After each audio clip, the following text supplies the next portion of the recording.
cœur a ses raisons que la raison ne connaît pas, nous dit Pascal dans ses pensées. Cette phrase très cartésienne distingue comme deux entités indépendantes la raison des émotions. Et depuis des siècles, nous continuons à faire vivre cette division. Nous parlons d'avoir du cœur pour parler de sensibilité.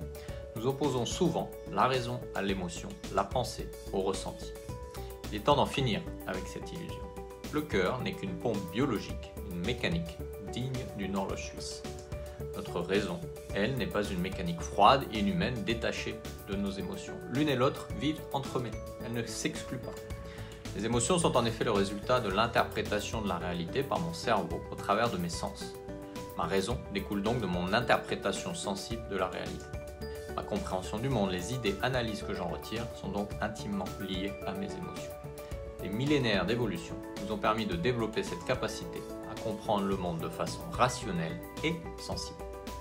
Alors si mon cœur et ma raison se connaissent bien mieux que ne pensait Pascal, comment les réconcilier?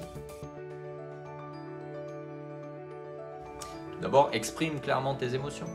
Dans un journal avec tes proches, en parler, c'est leur donner une réalité. Ensuite, prends le temps de respirer avant de décider. Une pause donne à la raison le temps de s'enclencher.